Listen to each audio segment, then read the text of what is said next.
Good morning, America. Wildfire emergency.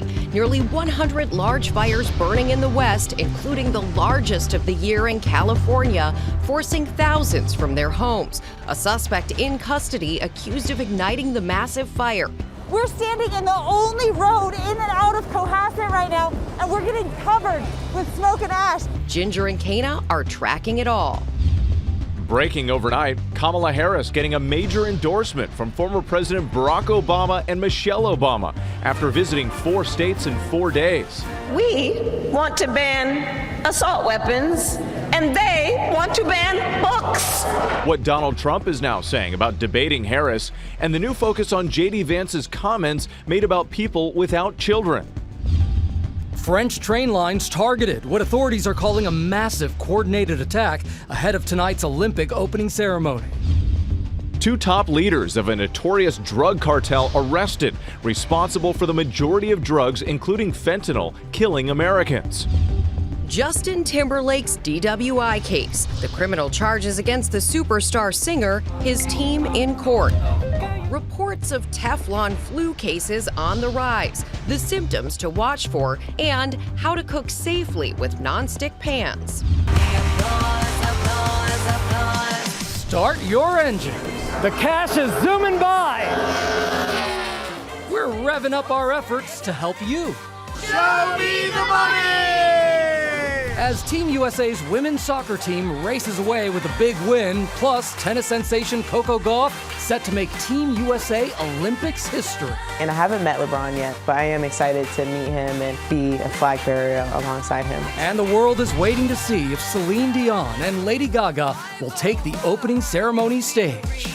And we're having some really nice high school flashbacks this morning with Green Day coming up. Lara Time is live in Paris this morning ahead of the Olympics opening ceremony, looking beautiful in front of that Eiffel Tower. And Lara and James will take us on their tour of the city. You do not want to miss it. Plus, we will have the very latest on Team USA and the security concerns right now with the opening ceremonies just hours away. A lot to look forward to. But first, though, a busy morning here. We begin with the wildfire emergency in the West. Nearly 100 large fires are burning, forcing thousands to flee their homes. And a suspect is under arrest after authorities say the largest fire burning in California this year was deliberately set. Let's get to Kayna Whitworth right on the scene for us in Chico, California. Kayna, good morning. Wait, good morning, and it has been chaos ever since. So beyond this roadblock, there is downed trees and power lines hampering this firefight. In fact, one CAL FIRE official told me that not only is this fire burning aggressively, but that it's angry in all the right places. It's burning part of the forest that hasn't burned in decades, tripling in size, and it's now the largest fire in California. This morning, Northern California ablaze. The aggressive park fire burning over 145,000 acres. Homes engulfed in flames, gas tanks exploding, creating pillars of fire higher than the tree line. Another home violently exploding, cars on fire. Look at how high those flames are. They are hundreds of feet in the air, just climbing those trees. And then when they get to the top of the trees there, it starts to glow, ember and ash, and that's how spot fires start. We're standing in the only road in and out of Cohasset right now, and we're getting covered with smoke and ash. We have to get in the car. This is dangerous. The initial spread, unrivaled, burning 4,000 acres an hour. Hey, watch your back. We're getting flanked again. More than 1,000 firefighters on the attack from the air and the ground, trying to save the town of Cohasset. We can't, Amy, we can't. We won't make it here. Thousands forced to flee their homes with almost no warning, some trapped, sheltering in place. We said a prayer over our house, and we just prayed to God. Paul and Janet Mallory made it out and learned their home is still standing. We're happy that we're out, and we just prayed over it, and I believe that our house is standing today because of a miracle. And this morning, CAL FIRE investigators say they have arrested 42-year-old Ronnie Dean Stout on suspicion of arson. The Butte County District Attorney says he was arrested after a man was seen pushing a car in flames down a 60-foot embankment. Authorities aware of this video posted to TikTok by someone who says they saw it happen. I watched the guy blow up his car and then put it in neutral and roll it down the hill. Authorities say he then tried to blend in with citizens in the area who were fleeing the rapidly evolving fire. Now, this is certainly a community that is on edge. We know of one couple that lost their home in the campfire that destroyed the town of Paradise. Well, they lost their new home yesterday. And for many of them, the worst part is they know this is far from over. This fire continues to burn in favorable conditions. Gio, we are now under a red flag warning here. Yeah, just an unbelievable story for so many reasons, Kayna. Thank you so much. And those wildfires in the U.S. and Canada are causing smoky skies and poor air quality. So let's bring in Ginger, who's tracking that and those red flag warnings she just mentioned. Yeah. Good morning, Ginger. Yeah, good morning to you all. So the air quality alerts are actually calling for burning eyes, for noses that will be running, unhealthy air for your lungs and hearts. And it's saying don't take children outside if you see the smoky air. Denver, Colorado had unhealthy air quality. I mean, there are more than 100 large uncontained wildfires burning in the U.S. alone. And so we're going to see those red flag warnings still up through today and early tomorrow at least. They're around Chico. The air quality alerts are posted from Washington State down through Oregon and Idaho into western Nebraska because the smoke's going to get all the way to there. Canada has more than 950 large wildfires burning. Now that unhealthy air makes it to the ground. That deep red is the stuff you want to look out for. We're also going to see that heat bubble start to subside a bit, but it's still plenty hot to keep things kind of drying out. And you were out in all of this, Yes. experiencing it yesterday. It's great to have you back with us here today. Ginge, thanks. We turn now to the race for the White House. Vice President Kamala Harris picking up a big endorsement from former President Barack Obama and Michelle Obama as she goes on a campaign blitz. 4 states in just 4 days. Our senior White House correspondent, Selena Wang, is tracking the latest. Good morning, Selena. Good morning, Rebecca. Vice President Kamala Harris is racing to rally support across the country. With the election now just 100 days away, she is aggressively going after Donald Trump and hitting that campaign trail.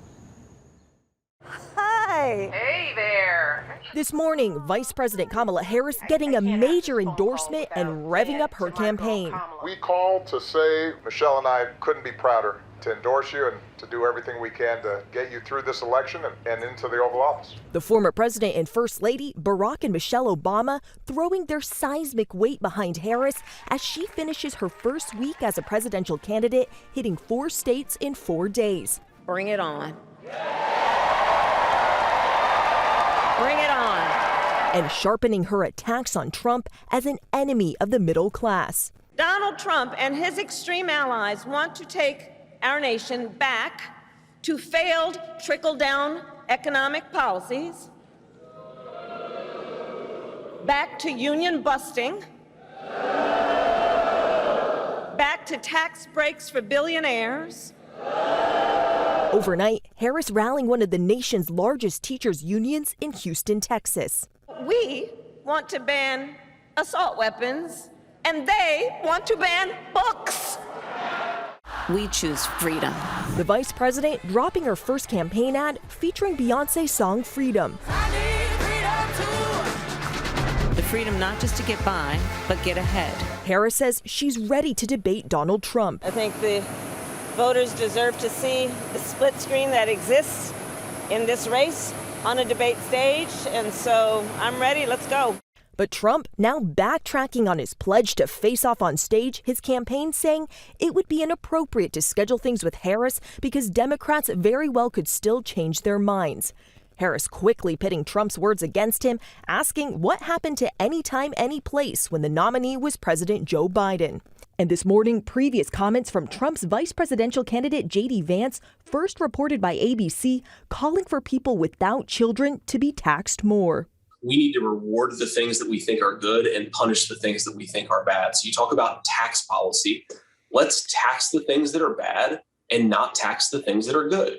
If you're making $100,000, $400,000 a year, and you've got 3 kids, you should pay a different, lower tax rate than if you're making the same amount of money and you don't have any kids. It's that simple. The comments resurfaced after a clip of Vance questioning the leadership abilities of people without kids was already getting blowback. We're effectively run in this country via the Democrats, via our corporate oligarchs, by a bunch of childless cat ladies who are miserable at their own lives and the choices that they've made, and so they want to make the rest of the country miserable too. And it's just a basic fact. You look at Kamala Harris, Pete Buttigieg, AOC, the entire future of the Democrats is controlled by people without children. Actress Jennifer Aniston sharing Vance's comments with her 44 million Instagram followers, writing, "I truly can't believe this is coming from a potential VP of the United States." And the former wife of Harris's husband, Doug Emhoff, coming to her defense, noting that Harris co-parents their 2 children. Kirsten Emhoff writing, "For over 10 years since Cole and Ella were teenagers, Kamala has been a co-parent with Doug and I. She is loving, nurturing, fiercely protective, and always present. I love her blended family and am grateful to have her in it." Ella Emhoff adding, "How can you be childless when you have cutie pie kids like Cole and I?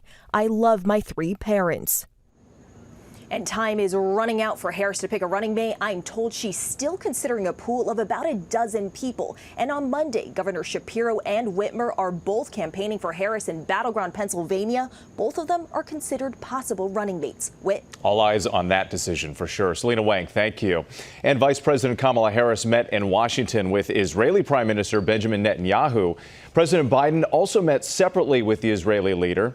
Our chief global affairs correspondent Martha Raddatz joins us now. And Martha, these talks come at a critical time in negotiations for the release of the hostages and a possible ceasefire. Good morning. Good morning, Whit. This is one of the most delicate foreign policy issues that any politician faces, and it is the first one that Kamala Harris has had to take on as the Democrats' presumptive nominee. The vice president's meeting followed a lengthy meeting between President Biden and Netanyahu.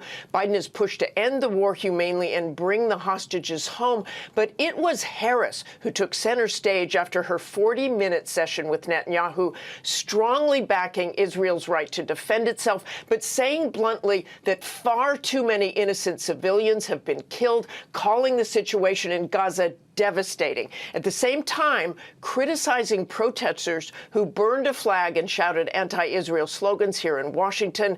Later today, Netanyahu will meet with Donald Trump at Mar-a-Lago. Trump told Fox News Israel should end this war quickly because it has been decimated by the publicity. Gio. All right, Martha, thank you so much. And we're going to turn now to a stunning headline. The French train lines targeted ahead of the Olympics opening ceremonies. James Longman is there for us in Paris. James, what do we know about this attack?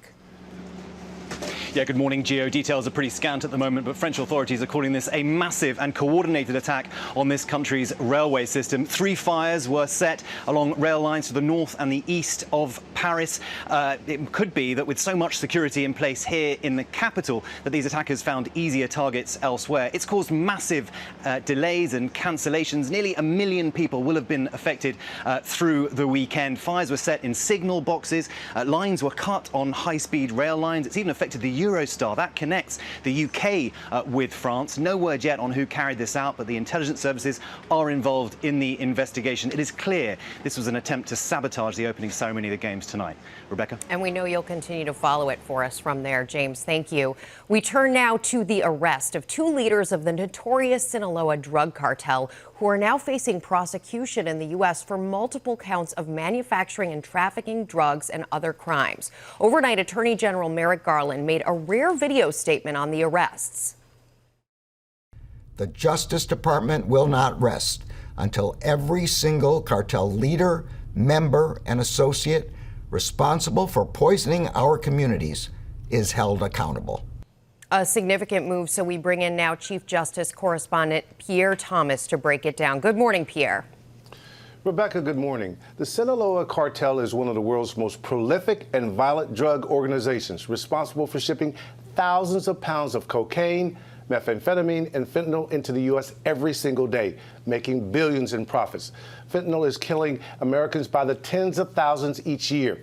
But this morning, the Justice Department, DEA, and FBI are celebrating the arrest of 2 of the most powerful leaders of the Sinaloa cartel. Ishmael Zambada Garcia, known in the drug world as El Mayo, one of the most wanted men on the planet, now in U.S. custody, and the son of the notorious El Chapo, Joaquin Guzman Lopez, also being brought to justice. Sources telling ABC News the men were arrested and placed in handcuffs by agents of Homeland Security Investigations and the FBI following an operation culminating at an airstrip not far from El Paso. Sources say El Mayo, the co-founder of the Sinaloa cartel, was lured to what he thought was property in Mexico. It's like something out of a movie, Rebecca. It is, and some of the most wanted men on the planet, as you say. Okay, Pierre, thank you. Okay, we go back to Paris now as we count down to the highly anticipated opening ceremony. Lara is there for us, and Lara, we hear this is going to be unlike anything we've ever seen. And Rebecca, that is what we are hearing. Good morning to you. At every Olympic Games up until now, the opening ceremony featured athletes entering a stadium, parading around a ring, proudly carrying their flag. Well, the French have a different idea for the spectacle. How about a parade down one of the most famous rivers in the world with a backdrop second to none? The countdown is on. The opening ceremony of the Summer Games just hours away. But this year is going to look a little different. The ceremony will start with the Parade of Nations instead of ending with it. And an historic twist. Instead of proudly representing their country from inside a stadium, this year, for the first time ever, the parade is heading outside and on the water. Over 10,000 athletes from 206 countries will be cheering their hearts out on board 90 boats, traveling down nearly 4 miles of the famous Seine River, traveling past the Louvre and Notre Dame, waving to an anticipated 300,000 fans. One of the biggest honors of the night? The flag bearers. Out of the 590 athletes representing Team USA, this year, 3-time Olympic medalist LeBron James and tennis phenom Coco Gauff were given the honors. Coco clearly surprised by fellow tennis player Chris Eubanks in this video Team USA shared online. And being a flag bearer with LeBron James. I had no idea, so it was definitely very shocking. And I haven't met LeBron yet, but I am excited to meet him and be a flag bearer alongside him. This is her first Olympic Games, and at just 20 years old, she is making history as the youngest American to carry the flag at this event. But it's not just playing tennis she's looking forward to. I would love to try to maybe see gymnastics, or I saw there's soccer or rugby. The U.S. women's soccer team already dominating the field, beating Zambia 3-0 under new head coach Emma Hayes. So Team USA will be the second to last boat heading down the Seine tonight before host France ends the parade and the torch is officially lit. And we will be back in the next half hour with some surprises planned for the opening ceremonies that we're hearing about, including who might be performing. Guys, I hear it's big. Oh, it is, Lara. All right, thank you so much. We'll see you again soon.